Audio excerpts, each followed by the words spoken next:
इस क्वेश्चन को कराने से पहले मैं एक डिस्क्लेमर दे दूं कि इसको दो तरीकों से करा जा सकता है। एक बुकिश तरीके से जो बुक में है, बहुत बड़ा मैथड, बहुत डिफिकल्ट मैथड, एक बहुत ही सुपर डुपर इजी मैथड। मैं सुपर डुपर इजी वाले से कराना चाहूंगा आपको, आप भी उससे करना चाहते हो है ना। तो देखो क्या कह रहे हैं कि आपके ना angle A and angle B are acute angles. Acute angle जी कौन से होते हैं? वो एंगल जो 90 डिग्री से छोटे हो। तो मतलब अगर मैं एक राइट एंगल ट्रायंगल बनाता हूँ तो एंगल ए और एंगल बी को मैं यहाँ लिख सकता हूँ, क्योंकि ये दोनों ही 90 से छोटे होंगे। आप समझो ना, देखो तीनों का सम 180 होता है, ये अकेला 90 है, तो ये तो दोनों 90 से छोटे ही होंगे ना इंडिविजुअल लेवल पे। इसको आप मान लो सी, कोई दिक्कत नहीं है। अब गिवन क्या दे रखा है? कह रहे हैं cos A is equal to cos B।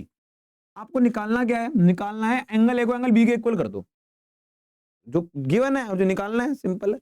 अब cos A होता क्या है? B upon H। cos B भी क्योंकि देखो थीटा चेंज वैल्यू फॉर्मूले तो फर्क पड़ता नहीं है।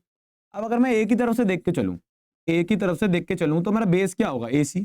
यस और नो? बेस क्या होगा? AC। अगर मैं ए की तरफ से देख के चलूं तो परपेंडिकुलर और ये बेस, और हाइपोटेनस क्या होगा? AB। अगर मैं बी की तरफ से देख के चलूं तो बेस क्या होगा? BC, और हाइपोटेनस क्या होगा? AB। समझ पा रहे हो कि नहीं पा रहे हो? AB से भी कट गया, आ गया AC is equal to BC। क्या आ गया? AC is equal to BC। अब करना क्या था? एंगल ए को एंगल ए के बी के इक्वल। देखो अगर AC BC के इक्वल है तो एक रूल पढ़ा हमने 9th क्लास में, angle opposite equal side sir equal.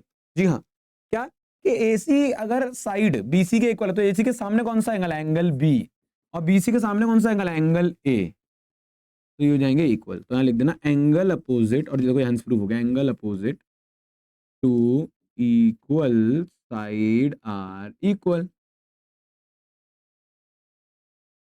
बात समझ में आ रही है कि यहाँ पे हम शॉर्ट तरीके से भी कर सकते हैं बाय यूजिंग 9th की प्रॉपर्टीज। ठीक है, बस इसमें ये ध्यान रखना है कि एक ही ट्रायंगल बना है, इसमें रूल ही यही है। बच्चे क्या करते हैं, अलग अलग दो ट्रायंगल बनाते हैं, जिसमें एनसीईआरटी में कराया भी गया है, बहुत बड़ा मेथड है। एक ट्रायंगल बनाओ, ए और बी को ऐसे लो, और जो स्टेटमेंट दे रखे उसको पुट करके काटा पीटी करो, क्योंकि देखो ना एक ही ट्रायंगल है तो एंगल अलग है तो हाइपोटेनस तो सेम ही रहेगा ना, तो कट जाएगा आपस में, और जो सेम आएंगे प्रॉपर्टी लगा, ये हो गया। अब ये हो गया हेंस प्रूफ। ऐसे ही एक एग्जाम्पल है, वो भी आप कर सकते हो उसमें। Example number 2, example number 2S में वो भी आप देख लेना, वो भी आप कर सकते हो, उसके बिल्कुल सेम है, पर उसकी फिगर मत देखना, उसमें दो फिगर हैं, पर फिर भी मैं कह रहा हूँ उसमें एक ही बनानी है आप। क्लियर?